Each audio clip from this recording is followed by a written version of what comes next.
कहानी है रामपुर गांव की, जहां के मर्द महिलाओं को हमेशा नीचा दिखाने की कोशिश में रहते। अरे अभी तक खाना नहीं आया, क्या मुझे एक और शादी करने की जरूरत है? नहीं जी नहीं, ऐसा मत करना, वरना मैं कहाँ जाऊंगी। खाना लेकर मैं अभी आई जी। गांव की पंचायत में भी फैसले हमेशा औरतों के खिलाफ ही रहते। मैं जो फैसला सुनाता हूँ वो भगवान की आज्ञा होती है। इस लड़के ने अपने मन से शादी करके अच्छा नहीं किया। लड़के को घर भेज दो और इसकी शादी इसकी जाति की किसी लड़के से करवा दो, लेकिन ये लड़के, इसे तो गांव के बाहर निकाल दो। नहीं नहीं जमींदार साहब, ये क्या बोल रहे हैं? ऐसा नहीं हो सकता। मेरी बेटी मासूम है, इसे अच्छे बुरे की समझ नहीं है। अरे कहाँ जाएगी ये बेचारी? कहाँ जाएगी? इतनी चिंता है तो पूरे परिवार का गांव निकाला कर देते हैं। बेचारे पूरे बसे बसाए परिवार को गांव छोड़ना पड़ता है। चाहे जो हो, अगर बेटियों को कंट्रोल नहीं कर सकते तो गांव में रहने का कोई मतलब नहीं है। यहाँ औरतों को दब कर रहना होगा। कोई भी अपने हिसाब से कुछ नहीं कर सकता, सब ईश्वर की मर्जी से ही होगा। तभी गांव का एक आदमी दौड़ा दौड़ा आता है। सरपंच साहब, जमींदार साहब, वो कालिया है ना, उसकी बेटी पढ़ने के लिए शहर जा रही है। अच्छा, ये कब हो गया? और कालिया की हिम्मत कैसे हो गई ऐसा करने की? लेकर आओ उसे और उसकी बेटी को। बस फिर क्या था, हाजिर हो जाते हैं कालिया और उसकी बेटी सरपंच के सामने। और कालिया, ये क्या सुनने में आ रहा है?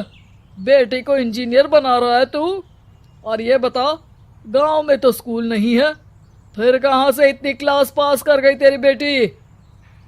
राधा, जो कि कालिया की बेटी है, उसे लगता है कि सरपंच उसकी तारीफ कर रहे हैं। सरपंच जी, मैंने ऑनलाइन पढ़ाई की है, डिस्टेंस लर्निंग से।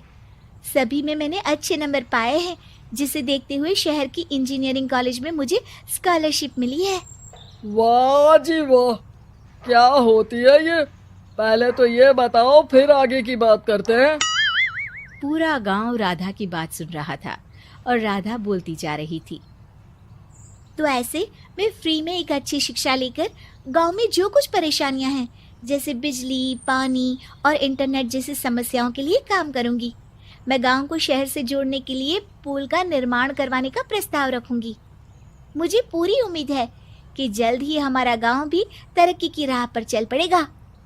राधा की बात सुनकर सारे गांव वाले ताली बजाने लगते हैं। सरपंच को समझ नहीं आता कि वो क्या करे। चुप रह नादान लड़की, गांव के खिलाफ जाने के लिए तुझे गांव से बेदखल कर दिया जाएगा, वो भी पूरे परिवार के साथ। और हाँ, अगर ठीक से गांव में रहना चाहती है तो ये पढ़ाई लिखाई छोड़ दे। हम तेरे लिए गांव का कोई होनहार लड़का देखेंगे। तभी गांव का एक आदमी बोल पड़ता है। अरे नहीं नहीं सरपंच जी, राधा बिटिया जो बता रही है, अगर वैसा हो जाए तो हम लोगों को पैसा कमाने के लिए बाहर नहीं जाना पड़ेगा। हाँ जी, और ना ही कोसों दूर पानी के लिए भटकना पड़ेगा। हमारे बच्चे भी अच्छी पढ़ाई कर सकेंगे और आगे बढ़ेंगे, ना कि हमारी तरह खेती करते बैठेंगे।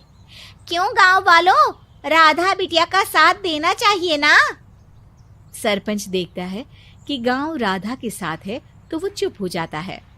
वो घर आकर अपने सलाहकार से बात करता है, जो बहुत ही चालाक किस्म का इंसान होता है। अरे सरपंच साहब, आपको बहुत ही होशियारी से काम लेना पड़ेगा।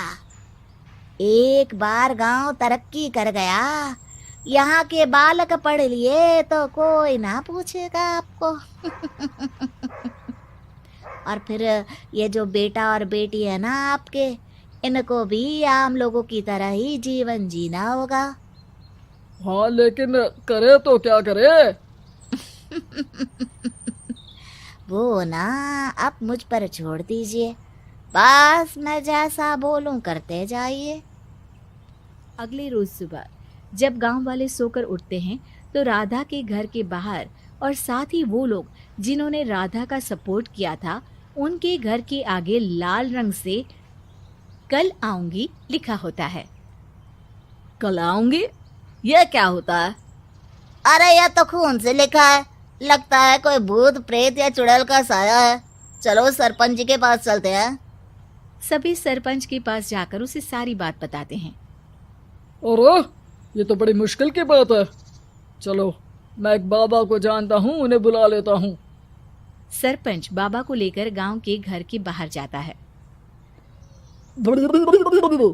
ओहो, तो ये वो चुड़ैल है जो उन लोगों को निशाना बनाते हैं जो गांव को बदलने का सपना देखते हैं। वो गांव को ऐसे ही संपन्न देखना चाहती है। वो नहीं चाहती कि कोई बाहरी यहाँ का कायाकल्प करे। क्या तुम लोगों में से किसी ने गांव को बदलने की सोच रखी है? तभी राधा की माँ रोते रोते आती है। मेरी राधा घर से गायब हो गई है। अरे कोई तो बचाओ, मेरी बच्ची कहाँ गई?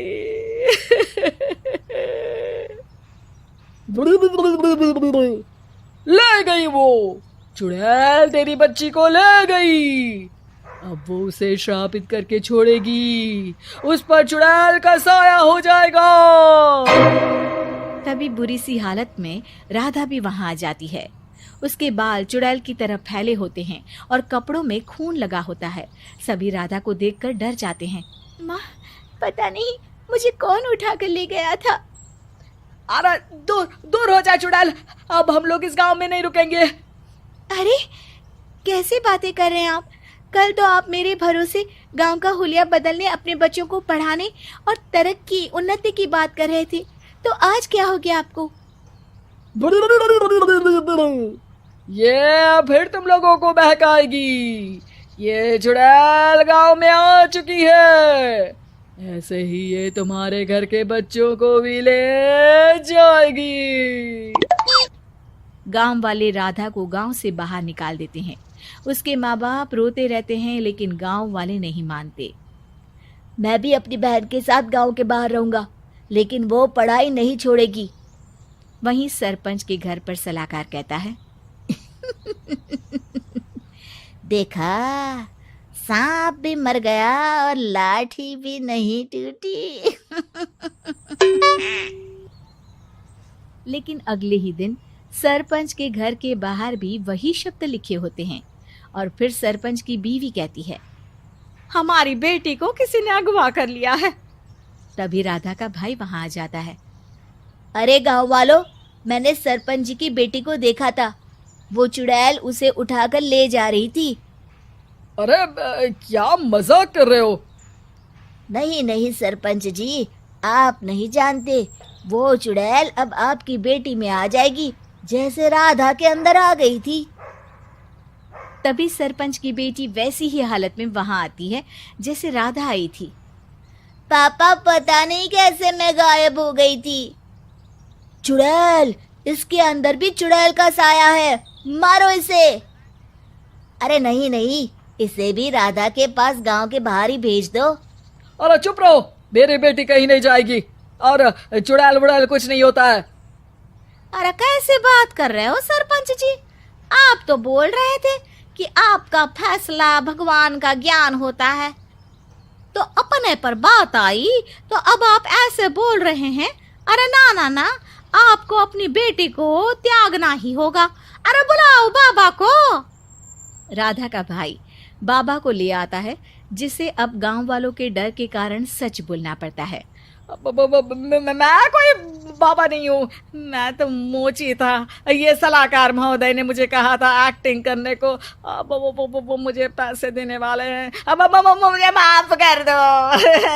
गलती हो गई, मुझे माफ कर दो। तभी वहां राधा आ जाती है।